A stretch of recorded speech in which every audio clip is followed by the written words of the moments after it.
14장 12절로 15절 말씀입니다. 이사야서 14장 12절로 15절 말씀 같이 한번 읽습니다. 너 아침의 아들 계명성이여 어찌 그리 하늘에서 떨어졌으며 너 열국을 엎은 자여 어찌 그리 땅에 찍혔는고 내가 내 마음에 이르기를 내가 하늘에 올라 하나님의 뭇별 위에 내 자리를 높이리라. 내가 북극 지폐의 산 위에 앉으리라. 가장 높은 구름에 올라가 지극히 높은 이와 같아지리라 하는도다. 그러나 이제 내가 수올 곧 구덩이 맨 밑에 떨어짐을 당하리로다. 아멘. 이 시간에는 드려진 예물 위해 기도하도록 하겠습니다. 좋으신 하나님 아버지 감사합니다. 귀하고 복된 주의 날을 맞이하여 또 주님의 자녀들이 주님 앞에 나와 예배합니다.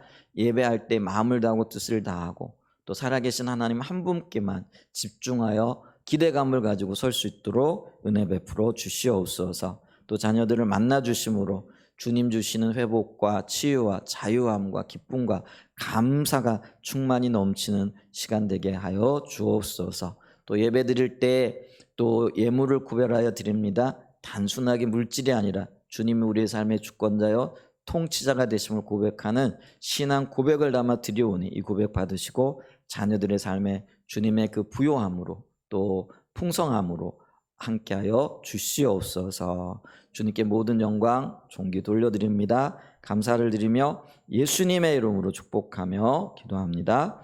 아멘.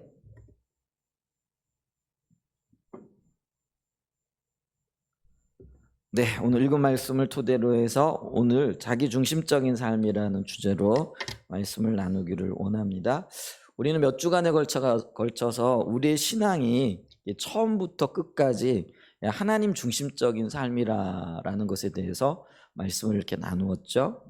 하나님 중심적인 삶이라는 것은 하나님의 자원으로 또 하나님의 목적을 위해 또 하나님의 방법으로 살아가는 것이다. 그것이 우리의 마음 깊은 곳에서 자리하고 있을 뿐만 아니라 그게 삶으로 드러나고 나타나는 삶의 영역에 전반적으로 적용되어지는 것, 이것이 하나님 중심적인 삶이라 이렇게 얘기했습니다. 그리고 이게 바른 신앙이다. 또 하나님께서 우리에게 기대하고 계신 바다.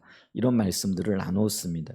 근데 반대로 우리의 신앙이 타락하게 되어지면은 우리의 삶이 타락하게 되어지는데 그 삶의 타락이 바로 자기 중심적인 삶으로 나타나게끔 돼 있다라는 거죠. 근데 이 자기 중심적인 삶이라는 것은 하나님 중심적인 삶과 정반대의 삶이죠.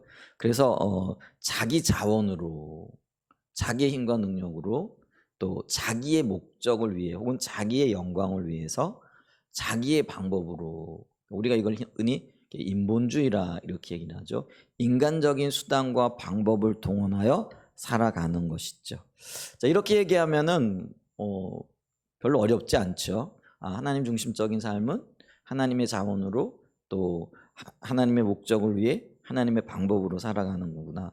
반면에 자기중심적인 삶은 내 자원으로 혹은 내 목적을 위해 내 방법으로 살아가는 거다. 이렇게 정의해 볼 수 있죠. 정의적인 측면에서만 보면 이건 어려운 게 아닙니다. 그런데 문제는 이거를 우리의 삶에 적용을 하고 삶의 열매가 나타나기까지는 이게 보통 어려운 게 아니라는 거죠. 그게 전혀 아는 것과 사는 것은 전혀 별개의 혹은 다른 영역의 것이 되어질 수도 있다라는 거죠. 그렇기 때문에 이것이 굉장히 어렵습니다. 그러나 그럼에도 불구하고 우리가 정의적인 측면에서 이걸 분명하게 이해를 하고 있어야 삶으로 이게 나타날 수 있다. 이게 삶의 열매로 나갈 수 있다라는 것들을 기억하고 오늘 우리는 이 정의적인 측면에서 몇 가지 것들을 좀 살펴보기를 원한다라는 것이죠. 자, 첫 번째로요. 먼저 자기 중심적인 삶이 타락의 근본이고 본질이다라는 것이죠. 우리가 이걸 어디에서 확인을 할 수 있느냐면요. 사단과 인류의 타락에서 이 점을 분명하게 살펴볼 수 있다라는 거죠. 사단이 타락하는 그런 그 모습 속에서 우리는 이 점을 분명하게 볼 수 있는데 거기에 자기 중심성이 있다라는 거죠. 오늘 우리가 읽은 이사야 14장 12절로 15절 말씀 이렇게 보면 이게 바로 성경학자들은요, 사단이 타락하게 되어진 그런 어떤 원인 혹은 그 과정들을 설명해 주고 있고, 그리고 그 결과들을 보여주고 있다라고 이렇게 말하고 있습니다. 여기 보면 너 아침의 아들 계명성이여 이렇게 얘기를 하고 있죠.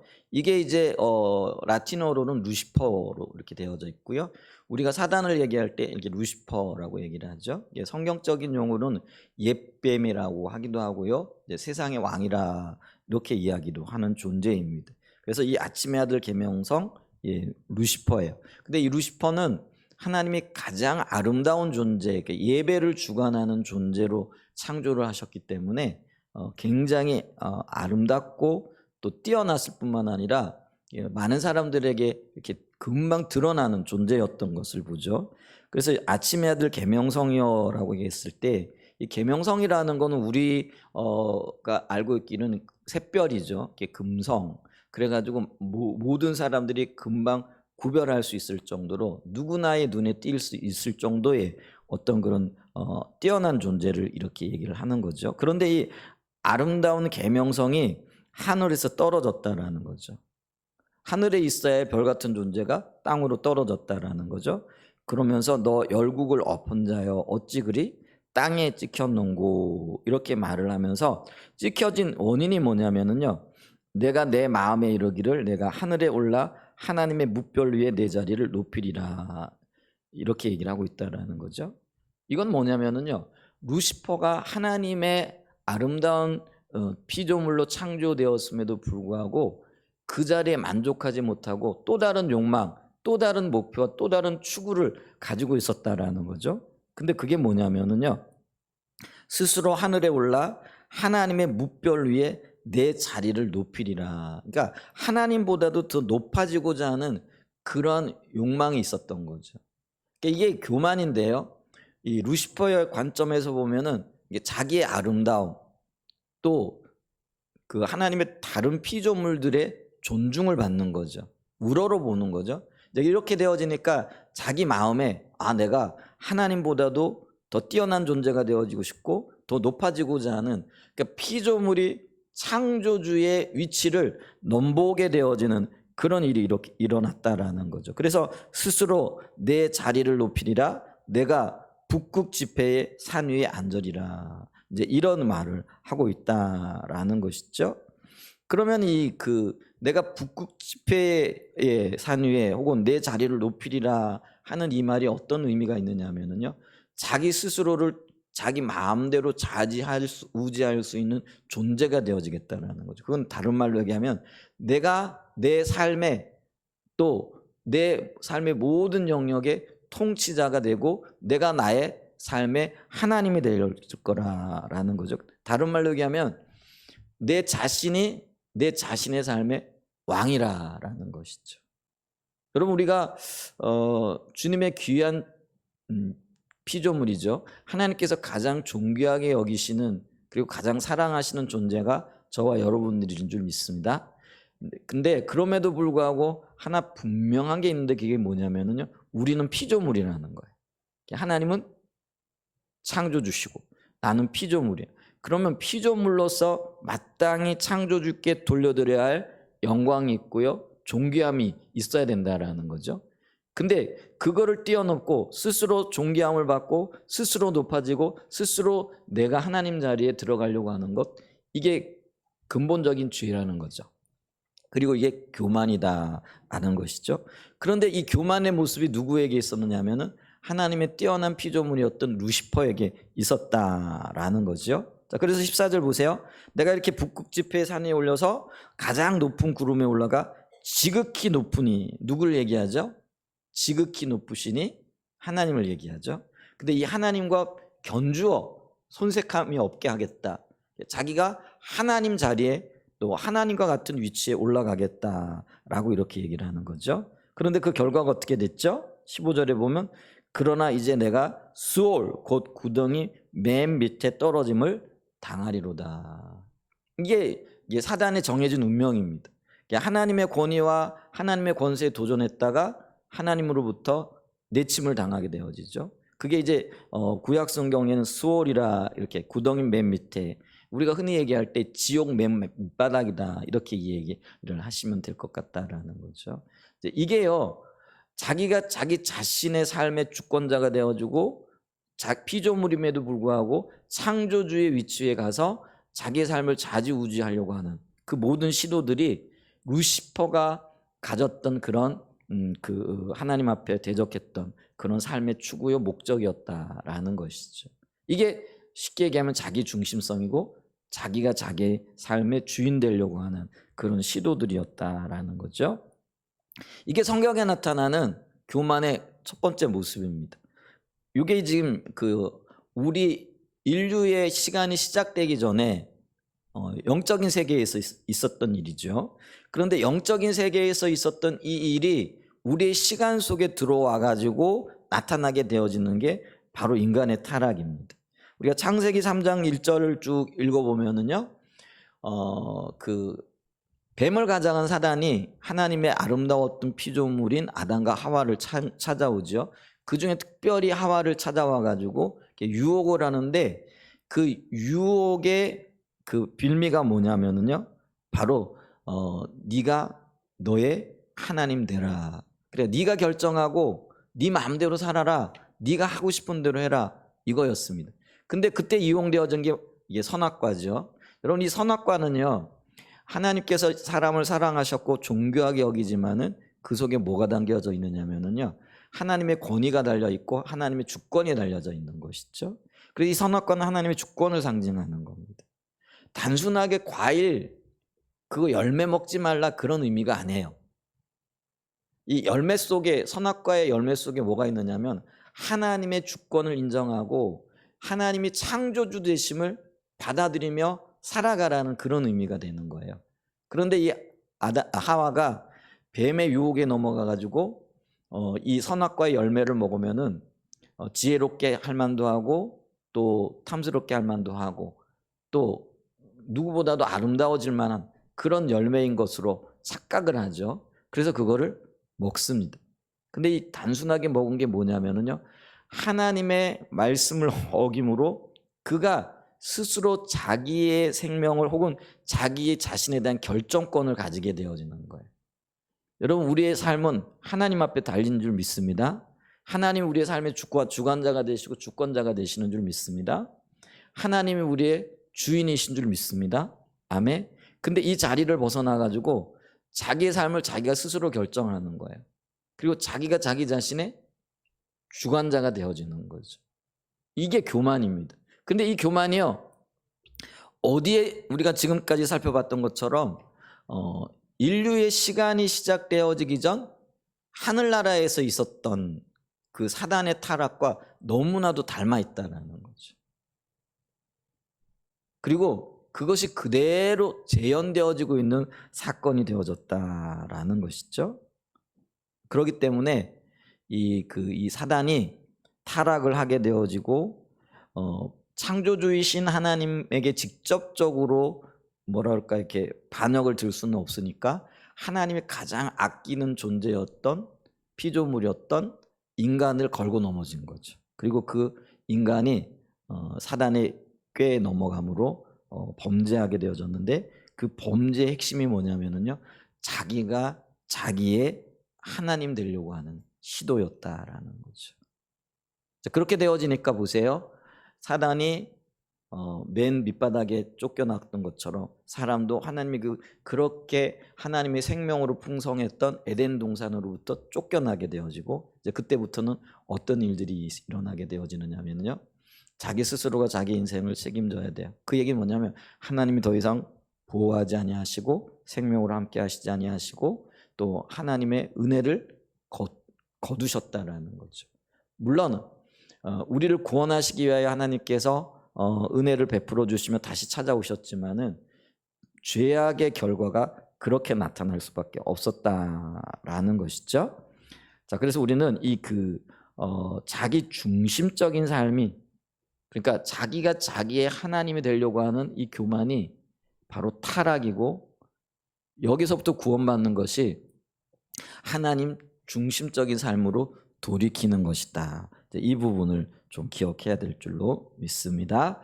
그 다음에 이제 두 번째로 우리가 살펴봐야 될 건 뭐냐면은요. 그렇기 때문에 아무리 종교적인 열심이 가득하다고 할지라도, 그러니까 이게 이제 저와 여러분들의 삶에 있었습니다. 아무리 종교적인 열정과 열심이 가득하다고 할지라도 내가 자기 중심적인 삶을 살면은 하나님 앞에서 타락한 삶이 되어진다라는 것이에요. 이게 좀 심각한 부분이죠. 왜냐하면 우리는요, 교회 다니잖아요. 그 예수 믿는다고 고백도 했잖아요. 근데 여러분, 우리가 기억해야 될 것은 우리의 입술의 열매가 삶으로 증명되어지지 않으면은요, 그 입술의 열매들, 그 입술의 고백들은요, 하나님 앞에 인정되어지지 않는다라는 것이죠. 그러니까 말로 해갖고는 안 돼요. 그렇다면 말하지 말아야 되냐? 아니요. 말도 해야 돼요. 말 그대로 말도 해야 되고 삶도 살아야 되는 거예요. 근데 말만 하게 되어지면 어떻게 되어지는 거죠? 하나님과는 전혀 상관없는 삶이 되어질 수 있다라는 거. 그러니까 우리는요, 대부분의 우리의 삶이 어디에 지금 초점이 맞춰져 있냐면 말만 하는 곳에 초점이 맞춰져 있다라는 거죠. 근데 이 말만 해가지고는요, 주님 나라에 합당한 삶이 되어질 수 없다라는 거죠. 근데 그 비슷한 예로요, 아무리 종교적인 헌신과 열정이 있다라고 할지라도 하나님의 통치, 그러니까 주권적인 하나님의 역사 앞에서 자기가 드려지지 않으면은요, 그 열정과 헌신이 아무런 소용이 없다라는 것이죠. 왜냐하면 그 종교적 열심과 헌신은 결국은 자기의 목적을 이루기 위한 수단에 지나지 않기 때문에 그렇다라는 거죠. 그래서 예레미야 시대를 좀 예를 들어보면은요, 예레미야 시대가 타락한 시기고 하나님께서 징계와 심판을 직접적으로 말씀하시던 시기예요. 그리고 실제로 예레미야 시대에 그 이스라엘 백성들이 하나님의 징계를 받아서 바벨론에 의해 가지고 나라가 멸망했던 그 시기라는 거죠. 그런데 문제는 그렇게 하나님의 경고가 난무하고 있었던 시기였음에도 불구하고 그들의 삶에는 뭐가 있었느냐면요, 종교적인 열정과 헌신이 굉장히 뛰어났다는 거죠. 우리가 그걸 예레미야 6장 20절을 좀 살펴보면은요, 예레미야 6장 20절은 이렇게 얘기하고 있습니다. 같이 그걸 볼까요? 시작. 시바에서 유향과 먼 곳에서 향품을 내게로 가져오면 어찌함이냐. 나는 그들의 번제를 받지 아니하며 그들의 희생 제물을 달게 여기지 않는다. 여러분, 시바는 지금 어디를 얘기하냐면 오늘날의 이디오피아를 얘기를 합니다. 그래서 이 그 팔레스틴에서 이디오피아 가면은, 이디오피아가 이 아프리카 동부 쪽에 저 밑에 있어요. 그러니까 굉장히 먼 거리입니다. 그러면은 이 그 예루살렘에서 이디오피아의 아마 그 특산풀이 향이 굉장히 뭐라 그럴까요, 이게 그 고급 향이었던 것 같아요. 여러분, 요즘 향수 비싼 거는 수천만 원씩 한다 그러대요. 요만한 거. 이제 굉장히 어떤 비싼 거겠죠, 그죠? 이제 그런 원액을 얘기하는 거예요. 이제 그런 거 가지고, 그런 거 요만한 것도 수천만 원씩 하는 거예요. 그게 굉장히 귀한 거죠. 그러니까 그런 것들을 그 이디오피아까지 가서 직접 가져오진 않았더라도 아마 뭐 중개무역을 통해 가지고 상인들을 통해 가지고 샀겠죠. 그럼 굉장히 비싼 것일 거예요. 그거를 근데 하나님 앞에 드렸다라는 거예요. 여러분, 왜 그 마리아가 하나님 앞에 향유 옥합을 깨뜨려 드렸다 그러잖아요. 그 옥합 속에 들어 있었던 그게 예전에는 결혼 지참금으로도 사용이 되어졌대요. 그 결혼할 때 그걸 팔아 가지고 결혼 비용을 충분히 치를 수 있을 만큼의 값어치가 나가는 거였대요. 그래서 오늘날 그 학자들이 이 향유 옥합의 값어치가 어느 정도 되는가 했을 때 결혼 지참금 정도 되어지니까요, 적어도 제가 그러니까 수십 년 전에 그거를 환산해 보면 한 3천만 원어치 된다라는 거죠. 여러분, 지금 결혼할 때 3천만 원 가지고 결혼하기 힘들죠? 뭐 저도 이제 아이들 결혼 정년기에 있어서 이제 결혼을 시켜야 되는데 생각을 하는데 3천만 원 가지고는 안 될 것 같아요, 그죠? 근데 그거 그러니까 결혼 지참금 정도의 비용이니까요, 그것보다 훨씬 더 나가는 정도의 값어치가 있는 거였다는 거예요. 근데 이 향유가 그거하고 비슷한 거예요. 그런데 여러분, 오늘날에도요, 그거 선뜻 하나님 앞에 드리는 분들 쉽지 않죠. 근데 그거를 아낌없이 드렸다라는 거죠. 여기 또 보니까요, 먼 곳에서 향품을 가져왔대요. 이 먼 곳은 인도를 얘기한다, 이렇게 얘기를 합니다. 팔레스틴에서 인도까지 이 거리도 진짜 만만치 않는 거리죠. 근데 그곳에서도 귀한 물건을 가져다가 하나님 앞에 드렸대요. 그런데 여기 보니까요, 하나님이 그들의 번제를 받지 아니했대요. 그리고 그걸 기뻐하지 않았대요. 달게 여기지 아니하였더라, 이렇게 얘기를 하잖아요. 이건 하나님의 관점에서 지금 이야기하는 거예요. 근데 이스라엘 백성들의 관점에서는 하나님이 기뻐 받으시지 않을 제물을 이렇게 비싼 것들을 드릴까요, 못 드릴까요? 만약에 하나님의 이 제물을 안 받는다라고 생각했으면 이 제물을 안 드렸을 거예요. 그렇잖아요. 우리가 뻔히 하나님 이거 드려봐야 안 받을 거야, 이걸 알고 있는데 이걸 드릴 사람이 어디 있어요? 그런데 이들은요, 그걸 몰랐어요. 그러니까 당연히 비싼 것들을 가지고 하나님 앞에 드리면 하나님이 그것을 기뻐하실 거라, 혹은 하나님이 받아주실 거라, 그리고 받아주셔서 우리의 소원을 들어주실 거라 라는 그런 기대감을 가지고 이걸 드렸다라는 거죠. 그런데 하나님 관점에서는 이걸 기뻐하지 않을 뿐만 아니라 이거를 달게 여기지 않는다라고 이렇게 말씀을 하고 있다라는 거죠. 근데 그 이유가 뭐냐면은요, 예레미야 2장 13절 말씀이에요.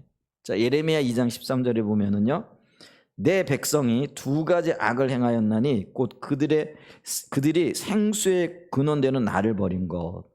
여기 생수의 근원은 누구를 얘기합니까? 하나님을 얘기하잖아요. 우리의 생명의 근원이 하나님이시잖아요. 그죠? 그러니까 이 생수의 근원은 하나님을 얘기를 해요. 그런데 오늘 보니까요, 그들이 생명의 근원되는, 생수의 근원이 되는 누구를 버렸다고요? 나를 버렸다. 지금 이렇게 이야기를 하고 있다는 거죠. 근데 여러분, 이게 이해가 안 되어져요. 왜냐하면 이스라엘 백성들이 하나님을 버리고 난 다음에도 그 비싼 그 향유와 그 먼 곳에서 가지고 온 그 귀한 것들을 드리겠느냐라는 거죠.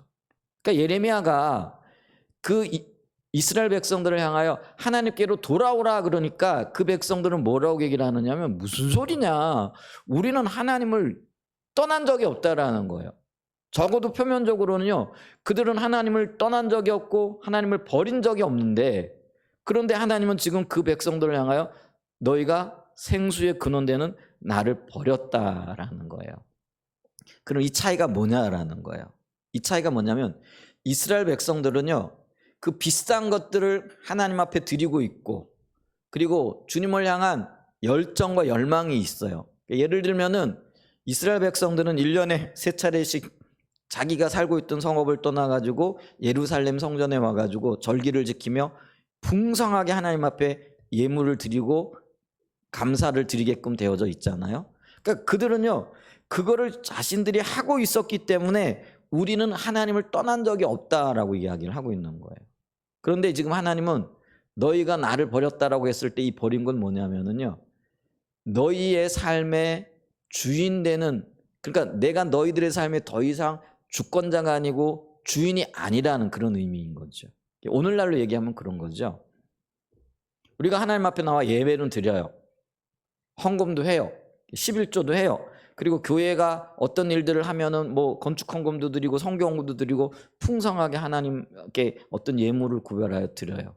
그런데 그 중심에는 뭐예요? 하나님이 내 삶의 주인이고 보호자고 통치자가 인도가 아니고요, 내 삶에는요, 다른 것들에 대한 그런 욕망들, 또 다른 것들이 가득 들어와 있는 거죠. 그러면 내가 왜 하나님 앞에 나와 예물을 드리고 하나님 앞에 그 예배를 드리냐면은, 내가 원하는 이것을 이루기 위하여 하나님이 필요한 거죠. 이걸 얻기 위하여 하나님 앞에 예물도 드리고 헌금도 하고 헌신도 하면은 하나님이 이 나를 보시고 이것 때문에 하나님께서 내가 원하는 것들을 들어주실 거라는 거죠. 여러분, 그건요, 우리의 기도의 생활 보면, 우리가 기도하고 있는 기도의 내용을 보면 그게 적나라하게 드러납니다. 여러분, 지금 내가 기도하는 게 뭐예요? 내가 원하는 거, 내가 기뻐하는 거. 여러분, 우리가 뭐 자녀들을 위하여 또 기도하고 남편을 위하여도 기도하고 또 여러 가지 일을 위해서 기도하기도 하지만은 그 기도의 중심에 뭐가 있어요? 결국은 내가 있는 거예요. 내가 편하기 위해서, 또 내가 다른 사람들로부터 야, 저 집 참 뭐 교회 다니더니 복 받았다, 뭐 이런 얘기 들을 수 있겠죠. 여러분, 근데 그 중심에 자기가 자리할 수도 있다라는 거죠. 그러니까 정직하게 이분들을 좀 돌아봐야 됩니다. 내 삶에 내가 목적인가? 그리고 내가 내 삶에 내가 주인이 되어 있지 않는가? 하나님이 진정으로 내 삶의 주인이 되셨고 나의 삶의 주권자가 되셨는가? 여러분, 하나님이 나의 삶의 주권자가 되셨고 주님의 나의 온전한 보호자의 통치자가 되신다라고 한다면은요, 내 삶 속에 일어나고 있는 일들이 그렇게 나쁜 일만은 아니에요. 그러니까 내가 원치 않는 어떤 일들이 일어난다고 할지라도요, 그것 때문에 내가 하나님 앞에 더 가까이 나갈 수 있거든요. 하나님을 더 간절히 찾을 수 있거든요. 그리고 하나님과 더 깊은 영적인 교제를 할 수 있거든요. 그러니까 여러분 보세요. 내가 하나님 앞에서 자라나고 하나님과 더 깊이 있는 영적인 교제를 할 수 있다라고 한다면은 내 삶 속에 일어나고 있는 그 일 때문에, 그럼 그 일은 복이에요, 저주예요? 헷갈리시나요? 내가 원치 않는 그 일이 일어났어. 별로 이게 기쁘지도 않고 이런 일들은 정말 안 겪었으면 좋겠어. 그런데 그 일 때문에 내가 하나님 앞에 더 간절해지고 하나님을 더 찾아나가고 하나님과 더 깊이 있는 영적인 교제를 하고 하나님의 더 은혜를 알게 되어졌다라고 한다면은 그 원치 않았던 그 일이 내게 복이에요, 저주예요? 분명한 사실이에요. 그러니까 여러분, 관점을 바꾸실 수 있기를 바랍니다. 근데 여러분 기억하셔야 됩니다.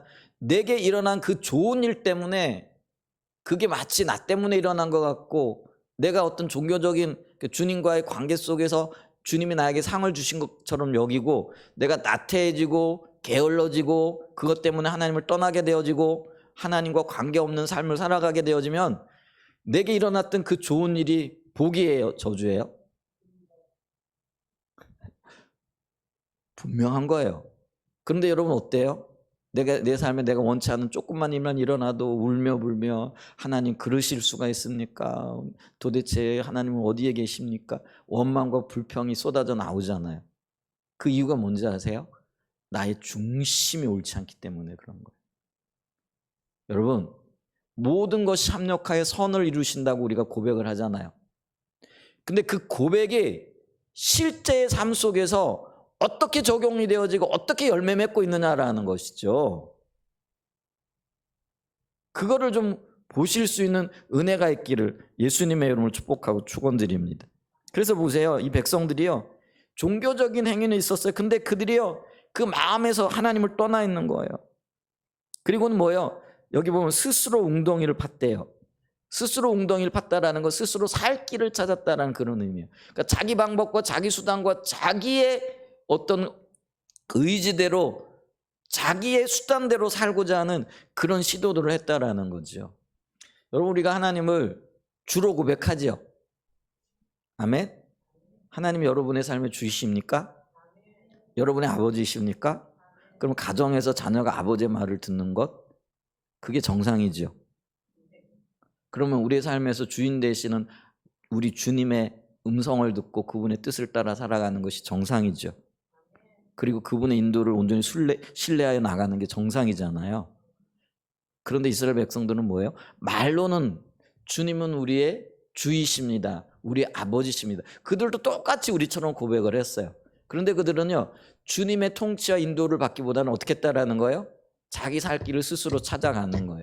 하나님과는 상관없이 살아가는 거예요. 하나님의 보호, 인도, 이거 못 믿겨지지 않는 거예요. 이게 안 믿겨지니까요, 자기가 자기 살 길을 찾아서 부지런히 자기 길을 가는 거예요. 이게 자기 중심적인 삶이었다라는 거죠. 그러니까 보세요. 이렇게 종교적인 헌신과 열정이 가득했다라고 할지라도 실질적인 삶의 영역에 있어서 자기가 주인 되어져 살아가는 건 이게요, 타락이라는 거예요. 그래서 보세요. 예레미야 시대에 정확하게 하나님의 심판이 그 백성들에게 임하는 거예요. 그래서 여러분, 얼마나 처참하게 그들이 바벨론에 의해 가지고 무너지는지 몰라요. 왕궁이 무너졌고요. 그들이 그렇게 자랑스러워했던 성전, 예루살렘 성전이죠. 솔로몬 성전이요, 돌 위에 돌 하나가 남지 않을 정도로 철저하게 파괴가 되어졌어요. 여러분, 이 성전이 어떤 곳입니까? 하나님이 자기 이름을 두시겠다라고 약속하셨던 곳이에요. 그런데 그 백성들이 하나님을 떠나니까요, 그 약속도 깨지는 거예요. 여러분 기억하셔야 됩니다. 이 하나님의 약속은요, 우리 이게 있어요. 하나님의 약속도요, 섭리로서의 약속이 있고요. 이 그 섭리의 약속을 보며 하나님께서 우리를 하나님의 그 삶으로 초청하신 약속이 있어요. 이 섭리로서의 약속은요, 이거는요, 우리가 흔히 얘기하죠. 그게 뭐냐면은요, 1.1획도 변함이 없다고 얘기하죠. 이거는요, 하나님의 이 약속은 1.1획도 변함이 없으세요. 근데 이 섭리로서의 약속, 이게 구원의 약속 같은 거예요. 이 약속을 이루시기 위해 하나님께서 우리를 보시고 우리를 너희가 이 삶에 동참해라. 이 동참하기 위해서 너희 삶이 하나님 중심적인 삶이 되어져야 된다. 이렇게 말씀하셨어요. 근데 이렇게 말씀하시면서 우리에게 주신 초청으로서의 약속이 있어요. 근데 이 초청으로서의 약속은요, 우리가 초청에 응하지 않게 되어지면은요, 그 약속은 땅에 떨어지는 거예요. 엎어지는 거예요. 여러분, 이걸 이해를 해야 돼요. 근데 우리는 이걸 이해를 못하니까요, 초청으로서 우리를 약속하셔서 우리가 그 초청의 삶을 드리고 우리의 삶이 주님 중심적으로 가야 되는데, 그러진 않고는요, 여전히 이 자리에 머물러 가지고요, 주님 하나님의 말씀은 1.1획도 변함이 없으시잖아요. 그러니까 하나님 복을 주시고 이루어 주시고 하나님의 뜻대로 성취해 주세요, 이렇게 얘기를 합니다. 근데 여러분, 그렇게 얘기를 하면 성경이 이해가 안 되는 거예요. 하나님께서 이스라엘 백성들에게, 다윗의 후손들에게, 다윗의 자손이 다스리는 그 나라에 복을 약속하셨어요, 안 하셨어요? 그러면은 이스라엘이 망하지 말아야 되잖아요. 근데 이스라엘이 망하거든요. 근데 그 망하는 이유가 뭐냐면은요, 하나님의 구원의 역사를 보시면서 이스라엘을 하나님의 그 일에 초청하신 거예요. 그런데 그 이스라엘 백성들이 하나님의 그 초청을요, 어기는 거예요. 그 하나님을 떠나는 거예요. 그 하나님의 그 언약은 뭐냐면은, 나는 너의 하나님이 되고 너희가 내 백성이 되면은 그 언약이거든요. 근데 이게 초청이란 말이에요. 이스라엘 백성들이 하나님의 초청에 화답해 가지고 하나님이 그들의 삶에 진정한 하나님이 되어질 때 하나님의 보호와 하나님의 통치가 그 백성들 가운데 하나님의 생명이 흐르게끔 되어져 있다라는 거예요. 그런데 이스라엘 역사를 보십시오. 그들이 그 약속에 서서 하나님의 그 약속 초청에 받아가지고 그 초청 가운데 있었느냐라는 거죠. 아니죠. 수시로 떠나는 거죠. 수시로 떠날 때마다 하나님은 그들을 징계 가운데 돌이키기를 원하셨지만은요, 이 예레미야 시대 때 와서는요, 그게 너무나 깊어진 거예요. 그러니까 이제는요, 그 나라가 멸망할 수밖에 없을 정도의 상태까지 이르게 되어지는 것이죠. 여러분, 이거를 기억하셔야 됩니다. 보증으로서의 약속이 있어요. 그게 하나님의 섭리예요. 이건 우리의 뜻과는 상관없어요. 이건 하나님의 계획을 가지고 이루어 가시는 거예요. 그런데 이 계획을 보시고 우리를 초청하신 약속이 있다고요. 초청하신 약속. 근데 이 초청하신 약속은요, 우리가 하나님 앞에 반응하지 않게 되어지면은요, 이 약속은 이루어지지 않아요. 무너져요. 그걸 기억하실 수 있기를 축복합니다. 그래서 보세요. 아무리 종교적인 열심이 가득해도요, 그 마음에서 하나님을 떠났으면은요, 자기 중심적인 삶이고요, 하나님을 떠난 삶이 되어진다라는 거죠. 그래서 우리가 기억해야 될 것은, 이 자기 중심적인 삶은요, 하나님의 관점에서 보게 되어지면은 하나님을 버린 것이 되어지고 하나님을 멸시한 것이 되어진다라는 거예요. 그래서 이사야 시대에도 마찬가지예요. 이사야 1장 10절 이하에 보면은 수많은 재물과 수많은 그런 헌신이 있었지만은 이사야 1장 5절 이하에 보면은요, 너희가 나를 멸시하고 버렸고 나를 떠났다, 이렇게 얘기를 합니다. 한번 찾아볼까요? 이사야 1장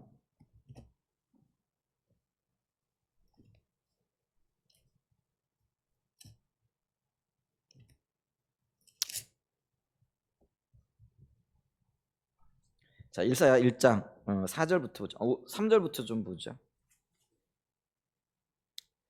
이렇게 얘기해요. 1장 3절 보면요, 소는 그 임자를 알고 나귀는 그 주인의 구유를 알건만은 이스라엘은 알지 못하고 나의 백성은 깨닫지 못하는도다. 이게 참 재밌어요. 짐승들도 자기 주인을 알아보고요, 자기의 구유와 자기 집을 안다는 거예요. 그런데 이스라엘 백성들은 짐승만도 못하다라는 거예요. 짐승이 알고 있는데 너희들은 모른다라는 그런 얘기예요. 자, 그러면서 보세요. 4절 보세요. 슬프다 범죄한 나라에 누굴 가리키는 거예요? 이스라엘을 가리키는 거예요. 허물진 백성이 누굴 가리키는 거예요? 이스라엘 백성들을 가리키는 거예요. 그들을 향하여 뭐예요? 행악의 종자요. 모든 악의 근본이라는 그런 얘기예요. 이 지금 심각한 얘기예요. 행악의 종자요. 행위가 부패한 자식이로다. 여기 보세요. 그들이 여호와를 뭐라고 얘기해요?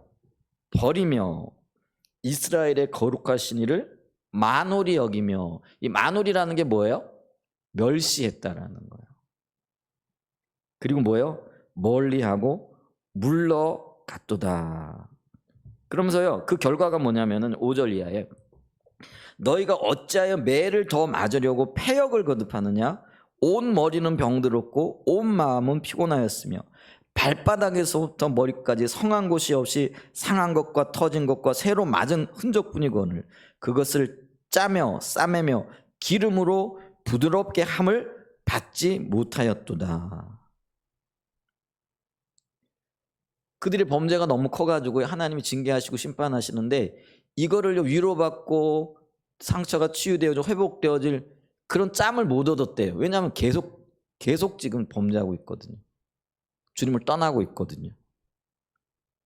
그래서 7절 보세요. 너희의 땅은 황폐하였고 너희의 성읍들은 불에 탔고 너희의 토지는 너희 목전에서 이방인에게 삼켜졌으며 이방인에게 파괴된 같이 황폐하였고 딸 시오는 포도원의 망대같이 참외밭의 원두막같이 에워싸인 성읍같이 겨우 남았도다. 만군의 여호와께서 우리를 위하여 생존자를 조금 남겨두지 아니하셨다면 이게 은혜예요. 그래도 주님께서 이 그루트기죠.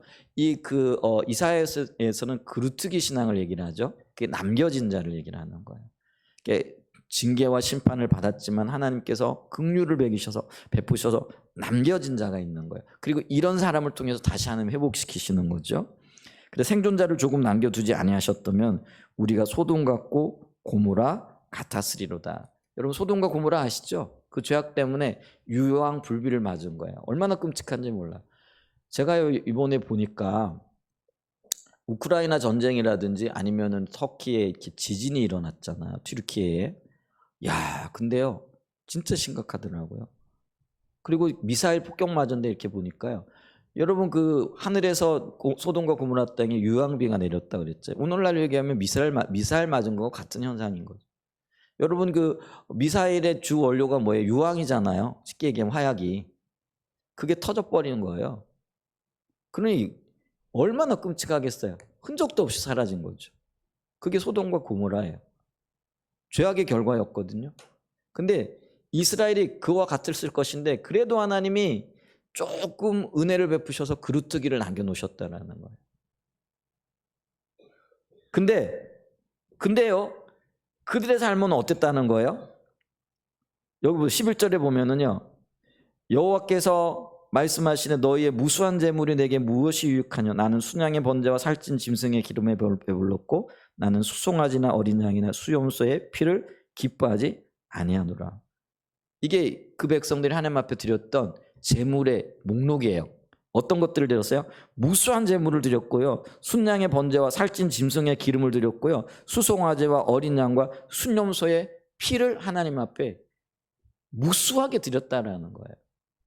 종교적인 헌신은 너무나 뛰어났다라는 거예요. 예레미야 시대처럼. 그런데 그들의 삶은 실질적으로 어땠다는 거예요? 나를 버렸고 나를 멸시했고 나로 멀리하고 물러갔다. 지금 이렇게 이야기하고 있다라는 거죠. 그러므로 여러분 아무리 종교적인 헌신이 뛰어나고 눈에 보이는 게 뛰어난다고 할지라도요. 이 자기중심적인 삶은요. 하나님의 관점에서 볼 때는요. 하나님을 버린 것입니다. 하나님을 떠난 것이 되어진다라는 것이죠. 자, 큰 두 번째로요. 그러면 이 자기중심적인 삶에는요. 뭐와 연관이 되어지느냐 하면 이 자기중심적인 삶과 세상과 사단은 삼위일체처럼 하나로 연결되어져 있다라는 거예요. 여러분 삼위일체라는 건 이게 떨어질 수 없는 관계라는 거죠. 그래서 이 자기중심적인 삶과 세상과 사단은요. 떨어질래 떨어질 수 없는 밀접한 관계를 갖고 있다는 거죠. 그래서 이 불신자들의 삶에는 세 가지 특징이 있는데요. 우리 에베소서 2장 2절을 좀 한번 살펴보겠습니다. 에베소서 2장 1절로부터 보면은요. 한번 같이 읽어보죠. 시작. 그는 허물과 죄로 죽었던 너희를 살리셨도다. 그때 너희는 그 가운데 행하여 이 세상 풍조를 따르고 공중의 권세 잡은 자를 따랐으니 곧 지금 불순종의 아들들 가운데 역사하는 영이라. 전에는 우리도 다 그 가운데서 우리 육체의 욕심을 따라 지내며 육체의 마음에 원하는 것을 하여 다른 이들과 같이 본질상 진노의 자녀들. 자, 본질상 진노의 자녀 누굴 가리키냐면은요.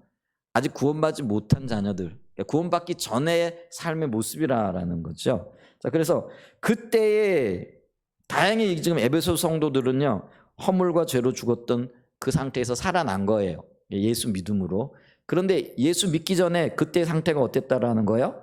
세 가지 특징을 나타내요. 그게 뭐냐면 이 세상 풍속을 쫓아요. 그 다음에 공중권세 잡은 자를 따랐어요. 그 다음에 뭐예요? 육체와 마음이 원하는 삶을 살았다는 거예요. 근데 여러분 이게요, 이 불순종의 자녀들, 본질상 진노의 자녀들에게 나타나는 삶의 특징이요, 이게 뭐와 관련되어지느냐면 내 원하는 대로, 이게 자기 중심성이잖아요. 근데 그 뒤에 뭐가 있다라는 거예요? 공중권세 잡은 자가 있다라는 거예요. 이게 사단이 있다라는 거예요. 그리고 또 뭐예요? 이거는 세상의 삶이 정확하게 같은 거라는 거예요. 이게 삼위일체처럼. 그래서 이 뭐죠? 자기 중심적인 것과 세상과 사단은 분리되어지지 않는. 그래서 내가 있잖아요. 자기 중심적인 삶을 살고 있으면은요, 그 뒤에 누가 있다라는 거예요? 사단이 있다라는 거예요. 그래서 여러분 보세요. 예수 안 믿는 사람들이요, 그들을 들으면 기분 나쁠지 모르지만은요, 사실은 누굴 섬기는 거예요? 이렇게 얘기하면은요, 그들은 그렇게 얘기할 거예요. 아니 그게 무슨 소리냐? 나는 사단의 존재 안 믿는다. 요즘 같은 과학 시대에 무슨 사단을 믿냐?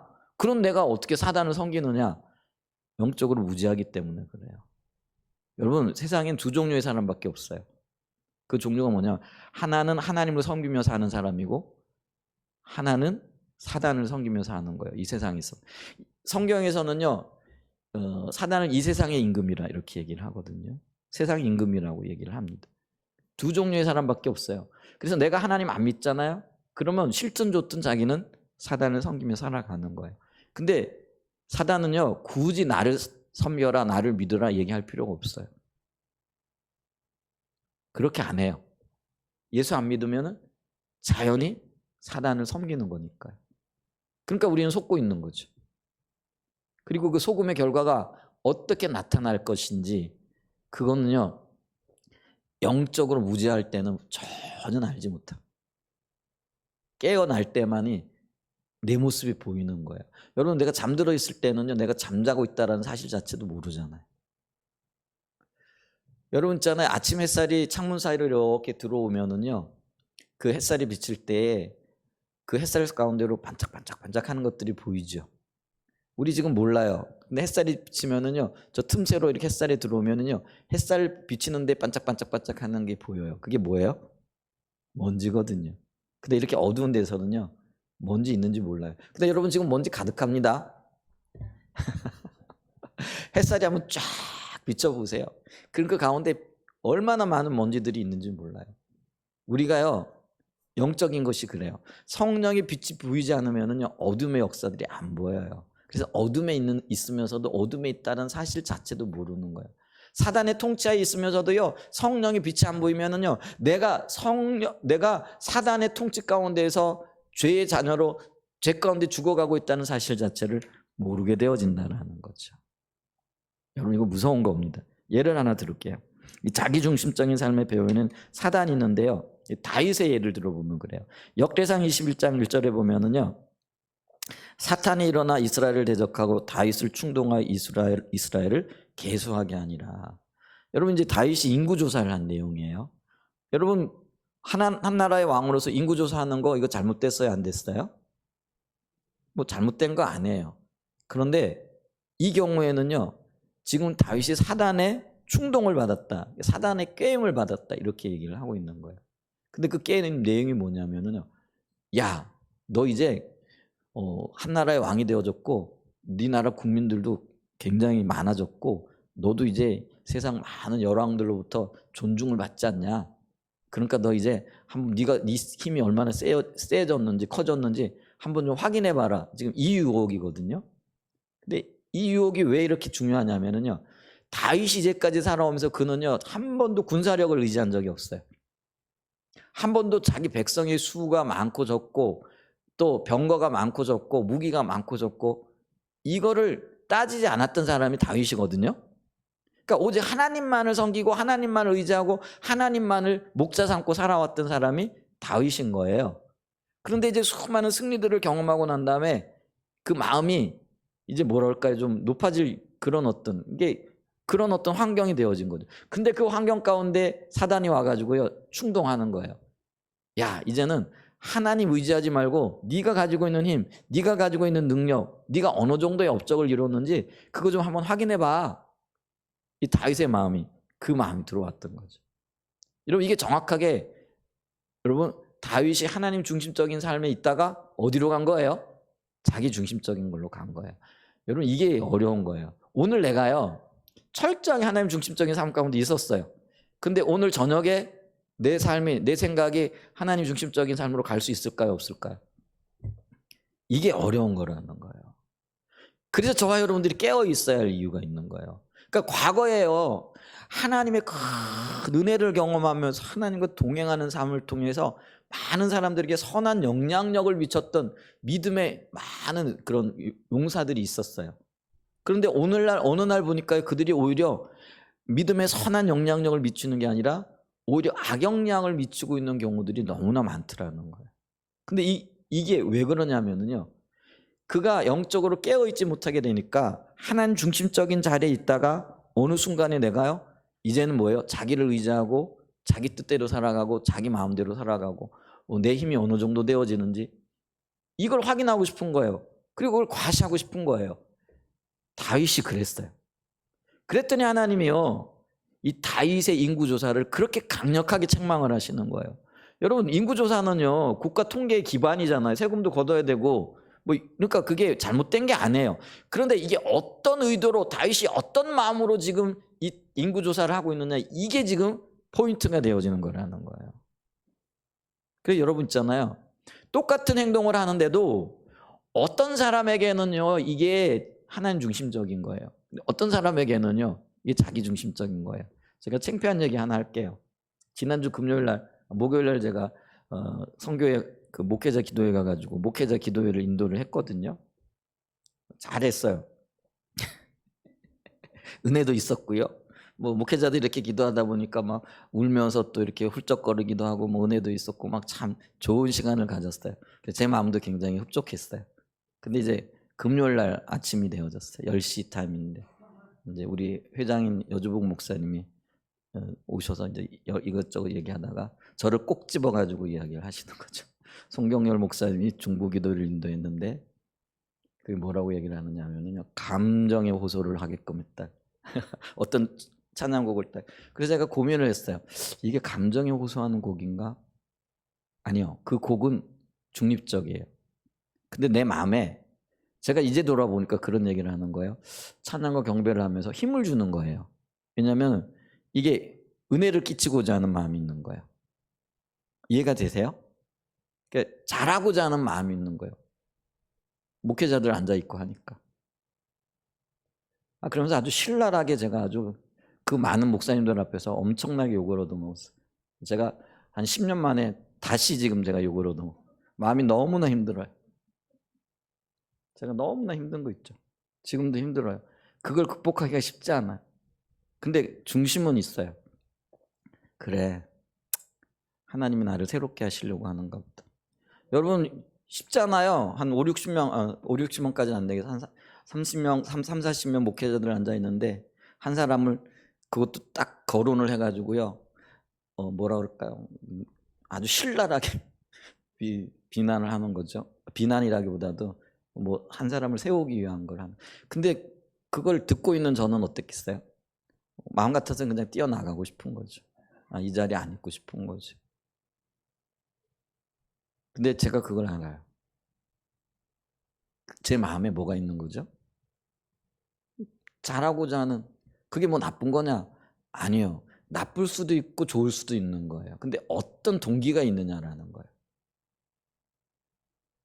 그러면서 또 하나 성령의 인도를 따르지 아니하고 마음에 계획한 대로 간다라는 거예요. 저는 그건 생각도 못했던 건데요. 근데 그분은 그걸 비춰줬나 봐요. 그래서 저는 이제 중보기도를 인도하면서 예를 들면은 찬양은 어떤 곡을 우리가 짜잖아요. 뭐 무슨 곡은 몇 곡을 불러야 되겠다, 몇 드려야 되겠다 이걸 짜가지고 하잖아요. 근데 그분의 얘기가 그거예요. 그렇게 짜갖고 간다라고 할지라도 그걸 인도하는 과정 중에 성령의 인도를 받아야 된다라는. 근데 성령의 인도는 안 받고 그냥 계획했던 대로 쭉 밀고 나간다라는. 근데 그게 우리가 하는 일이잖아요. 근데 그분의 눈에는 그게 보이는 거예요. 저는 근데 그게 안 보이는 거예요. 당연히 성령 인도를 받아가지고 짰다. 제가 곡을 선정할 때도요, 기도하면서 했거든요. 하나님 어떤 곡 했으면 좋을까요? 한 거예요. 그런데 그게 진행이 되어 가다 보면은 진행되어져 가는 과정 속에서도 성령의 인도를 받고 그러면 달라질 수도 있고 할 수도 있는데 그 마음 자체도 안 가지고 있더라는 거예요. 그걸 정확하게 찝어내는 거예요. 제가 그래가지고요, 소화가 안 돼요. 지금도 그래요, 생각하면. 그런데 그게 사실이더라고요. 그게 제 모습이더라고요. 그럼 두 가지 얘기를 하는 거예요. 목사님, 제가 그래서 하도 계속 그날 밥을 먹으면서 목사님 앞에 앉아서 제가 물어봤어요. 뭐가 문제입니까? 왜 그런 얘기를 들어야 되느냐는 거죠. 저도 제가 나이가 이제 60 가까웠더라고요. 어디 가가지고 60 다 돼가는 사람이 이런 얘기 듣는 게 진짜 힘든 거예요. 진짜 싫은 거예요. 그러면 제가 마음의 자세가 바르지 않으면, 에이, 60이나 먹어가지고 내가 이런 소리 들으려고 뭐 이런 단체 뭐 이런 굳이 내가 이렇게 협력하고 뭐 할 필요 있나? 내가 뭐 받는 것도 없는데 오히려 더 힘들게 어렵게 가가지고 그러잖아요. 근데 정직하게 자신을 돌아보면은 내가 하나님을 떠나 있는 게 보이는 거죠. 여러분, 누군가가 나를 향하여 바른 소리 할 때 마음의 자세가 바르지 않으면 원수됩니다. 그런 경우 많았어요. 떠나가는 분들 많았어요. 그 바른 소리가 듣기가 싫기 때문에. 근데 하나님의 관점에서 하나님이 말씀하신 거면은요, 그거 받아들여야 돼. 소화가 안 되고 속이 아프고요, 손이 부들부들 떨릴 수도 있어요. 그래도 그거 받아들여야 돼요. 그래야 우리가 성장하고 성숙해요. 하나님의 관점을 볼 수 있어야 된다라는 거죠. 그런 은혜가 있어야 됩니다. 다윗이 정확하게 그랬어요. 여러분, 한 나라의 왕인데 선지자가 와가지고 하나님의 말씀이라 그러면서 온갖 뭐라 그럴까요? 온갖 저주 비슷한 얘기들 해나가면서 뭐 이러잖아. 그랬을 때 다윗이 편했을까요? 절대로 안 편했을 거예요. 그런데 그가 하나님의 관점을 보고 그걸 겸허히 수용하는 거죠. 그걸 회개하는 거예요. 이게 정확하게 사울과 다른 점이에요. 우리가요, 다윗처럼 주님 앞에 반응해야지 신앙이 반응인데 사울처럼 반응하게 되어지면 절대로 하나님 중심적인 자리에 못 가는 거예요. 제가 이 창피한 얘기를 성도들하고 나누는 얘기는요, 이유는요, 내 안에 선한 게 없기 때문에 주님 중심적으로 가야만 돼요. 그래야 우리 신앙이 성장을 하는 거예요. 그리고 우리 하나님 닮아가게 되는 거예요. 아멘.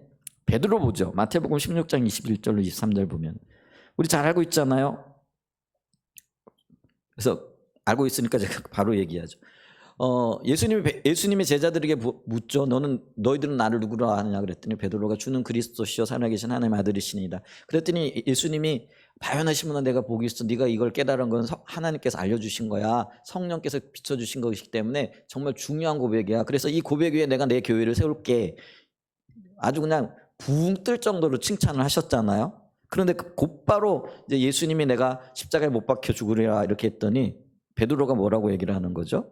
베드로가 뭐라고 얘기를 하냐면 예수님 붙들고 얘기하는 거예요. 예수님 그러지 마세요. 우리가 있는데 예수님이 십자가에 못 박혀 죽으신다는 게 말이 됩니까? 그런 일 없을 겁니다. 그랬더니 예수님이 조금 전에는 그렇게 칭찬하시다가 그 베드로를 향하여 23절에 보면 뭐라고 얘기하냐면은 사탄아 내 뒤로 물러가라. 너는 나를 넘어지게 하는 자로다. 내가 하나님의 일을 생각하지 아니하고 도리어 사람의 일을 생각하는도다. 여러분, 베드로가 예수님이 나 십자가에 못 박혀 죽을 거야 그러면 네 그렇게 하십시오. 우리가 그걸 그러면은 힘껏 응원하겠습니다. 이래야 돼요?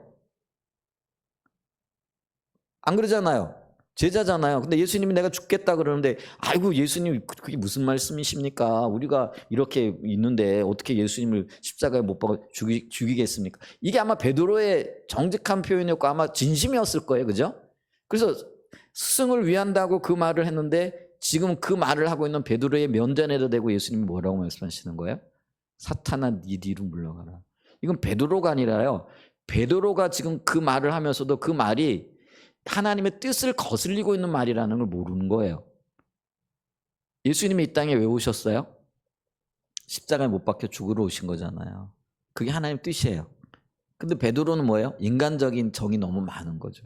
아니 우리 선생님이 우리 스승님이 어떻게 십자가에 못 박혀 죽으셔야 돼. 아니 우리가 지금 눈을 시퍼렇게 뜨고 이게 살아있는데 어떻게 예수님을 십자가에 못 박아 죽인단 말이야. 그건 있을 수가 없어. 그러니 예수님 그런 얘기 하지 마십시오. 당연한 얘기잖아요. 인간적인 얘기 맞잖아요. 스승을 사랑하는 이야기 맞잖아요. 그런데 여러분 인간적인 말이 하나님의 뜻을 거스를 수 있다는 것을 기억하셔야 됩니다. 그래서 이게 굉장히 자기 중심성에서 나온 거는 위험한 거예요. 그래서 이게 선이 굉장히 가늘어요. 그래서 영적으로 깨어있지 않으면 이게 안 보여진다라는 거예요. 그래서 우리가 주님을 찾아야 할 이유가 여기에 있다는 거예요. 여러분 주님 이틀만 안 찾아보십시오. 주님의 관점이 흐려 보이기 시작합니다. 일주일만 안 찾아보십시오. 주님의 관점이 흐려 보이는 게 아니라 아예 안 보여버려요. 주님의 뜻이 안 나타나는 거예요. 그리고 우리 주님 찾아야 됩니다. 아멘? 그런데 보세요. 베드로가 스승을 위한다고 한 이야기 했는데 그건 하나님 뜻과는 전혀 상관없는 거예요. 그게 자기 중심성이에요. 근데 이 자기 중심적인 자리에 있게 되어지면 뭐라는 거예요? 그 뒤에는요. 아무리 부정을 해도 나는 사탄을 쫓고요. 사탄의 조종을 받고 있고요. 사탄에 의한 열매를 맺게끔 되어져 있다는 거예요. 이게 무서운 거예요. 깨어날 수 있는 저와 여러분 되시기를 예수님의 이름으로 축복합니다. 자, 그렇게 되어지면 어떻게 되느냐? 이 자기 중심적인 큰 세 번째로 중심적인 삶에는요. 하나님의 생명이 없다라는 거예요. 선악과를 따먹은 아담과 하와를 보십시오. 그게 타락이라 그랬잖아요.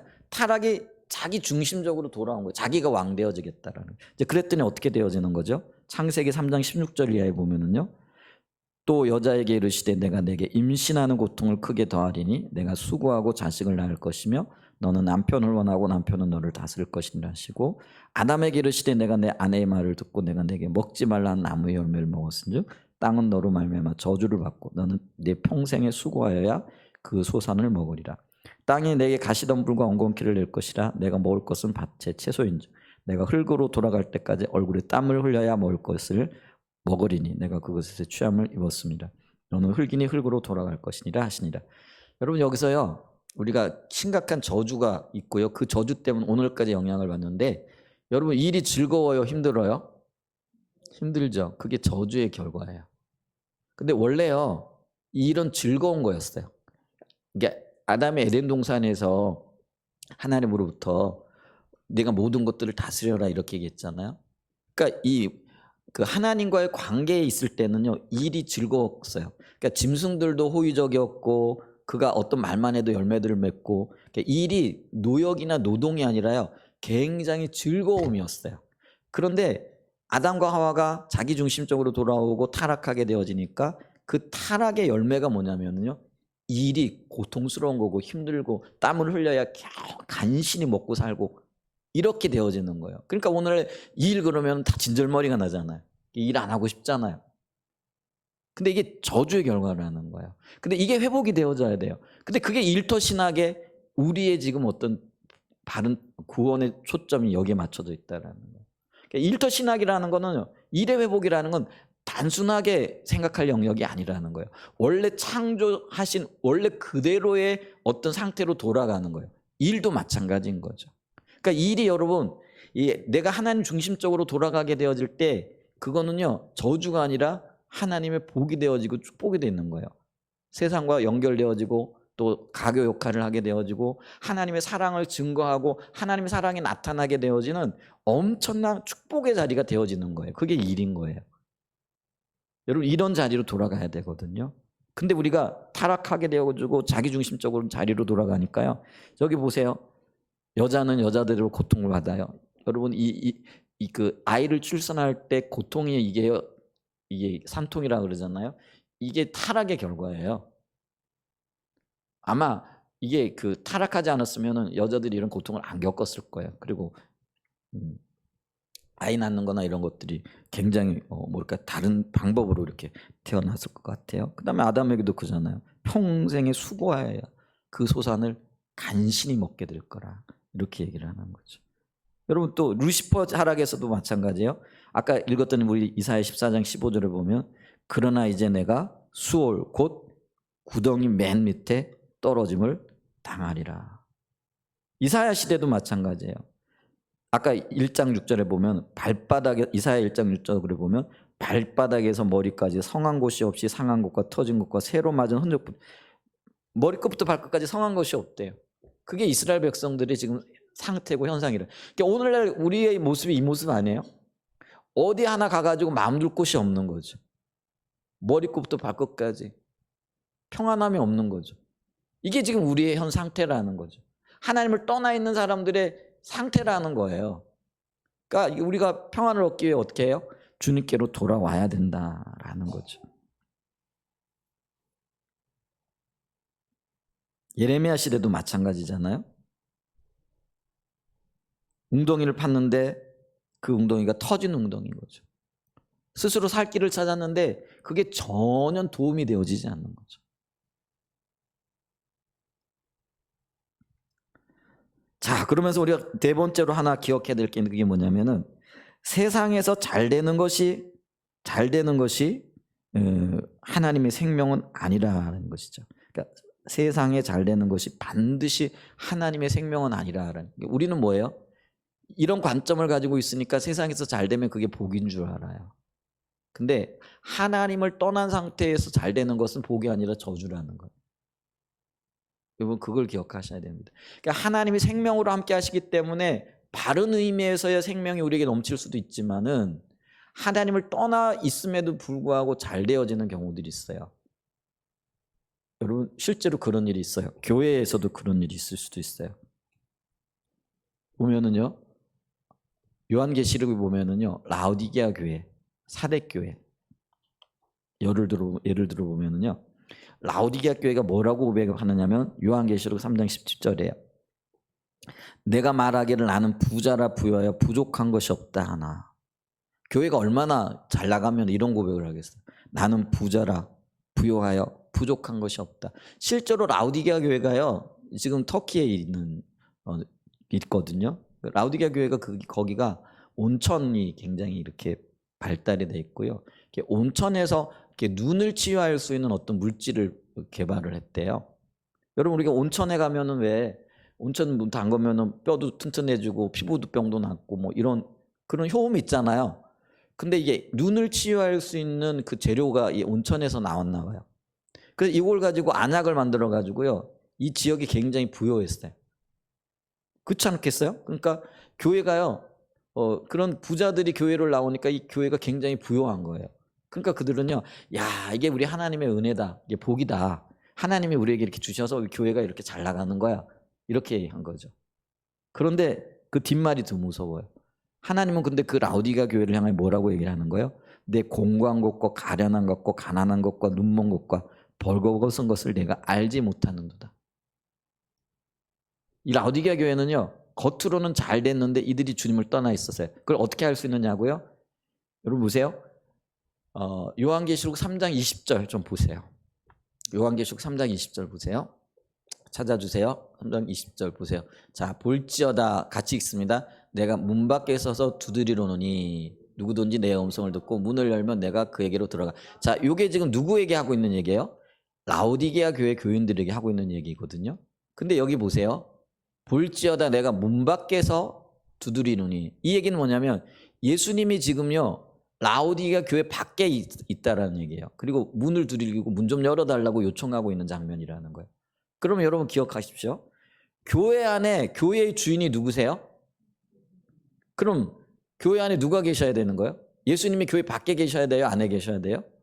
근데 지금 예수님이 교회 밖에서 지금 라오디게아 교회를 향하여 문을 두들기고, 여러분 이 구절은요 전도할 때 사용하는 구절이 아니에요. 물론 그렇게 사용해도 돼요. 그런데 이 구절은 지금 명확하게 누구에게 지금 말씀하고 있는 구절이냐면요, 라오디게아 교회 교인들에게 말씀하고 있는, 그 교회에게 말씀하고 있는 거예요. 근데 그 교회에 대하여 말씀하시면서 내가 너희들 문 밖에서 지금 두드리고 있으니까 문 좀 열어줘. 그러면은 너희가 내 음성을 듣고 문을 열면 내가 그에게로 들어가 그와 더불어. 이게 주님과의 교제거든요.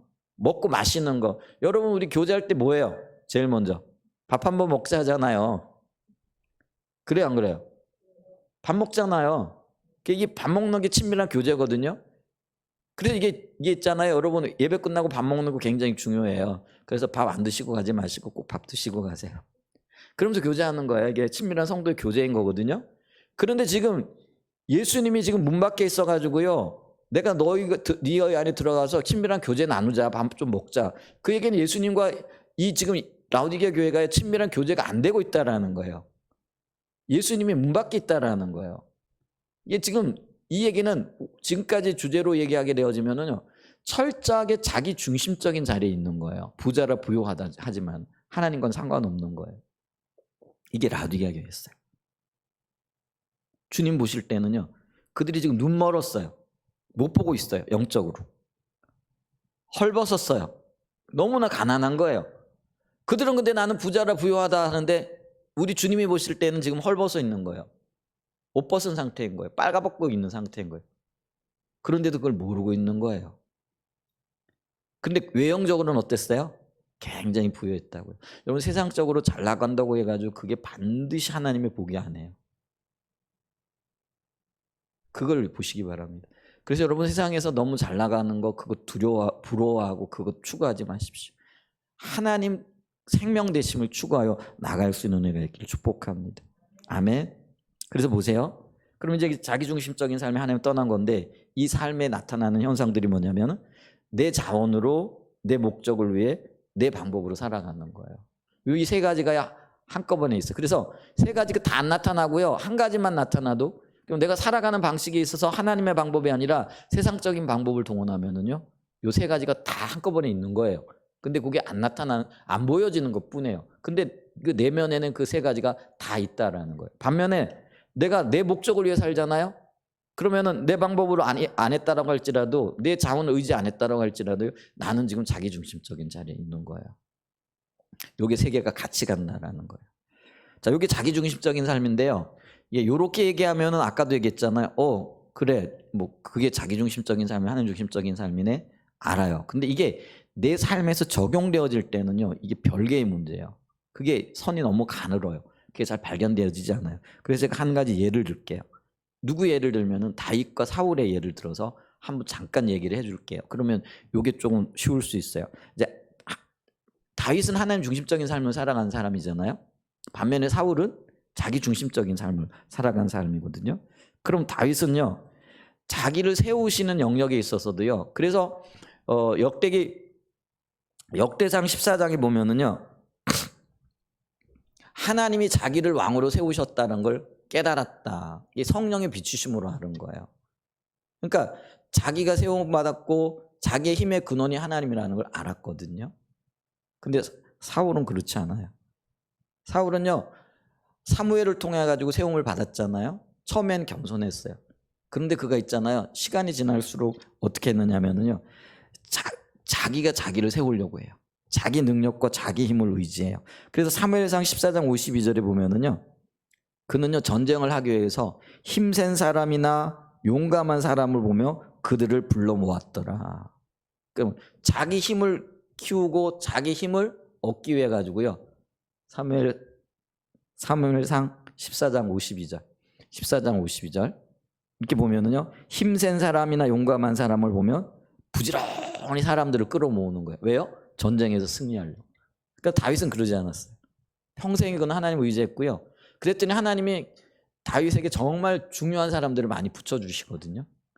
근데 그는요, 하나님을 의지했더니 붙여지는 것과 자기 스스로 사람을 찾아서 자기의 전쟁을 대비하는 건 다른 거예요.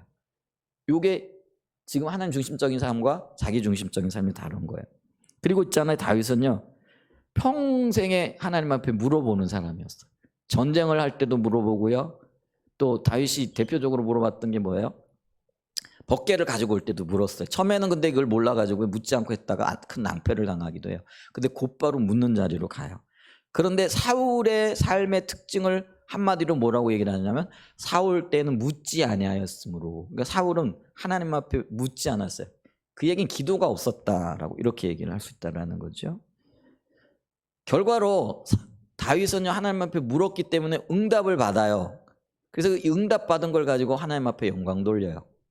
그래서 전쟁을 통해 승리한 것도 하나님이 함께 하셨다. 그리고 하나님 앞에 영광 돌리고 하나님이 하셨다 이렇게 얘기를 해요. 그런데 사울은요, 전쟁하고 난 다음에 승리하고 난 다음에 하나님께 영광 안 돌려요. 그럼 어떻게 해요? 자기를 위해 자기 기념비를 세워요. 그게 자기중심적. 그러니까 그 얘기 뭐예요? 내가 승리했다라는 거예요. 내 힘으로 이겼다라는 거예요. 기념비라는 게 승전비잖아요. 그 승전비에 누구의 이름이 제일 먼저 들어가겠어요? 사울 자기 이름이 들어갈 거잖아요. 그 비를 세웠다라는 거죠. 그 다음에 당연히 다윗은요, 주님이 뭐라고 말씀하시든지 순종하는 사람이었어요. 그죠? 그런데 사울은 어떤 사람이었어요?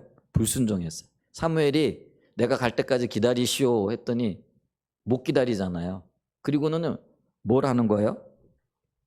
온갖 변명을 다 늘어놓잖아요. 그러니까 여러분 보세요. 자기 중심적인 삶에서는요, 변명이 난무해요. 제가 아까 예를 들었잖아요. 누군가가 나를 왜 지적할 때 감성적인 찬양을 하고 있다. 제가 감성적인 찬양을 모르겠는데 근데 제 마음에 그게 있는 거죠. 그러면 그게 하나님 보실 때 감성.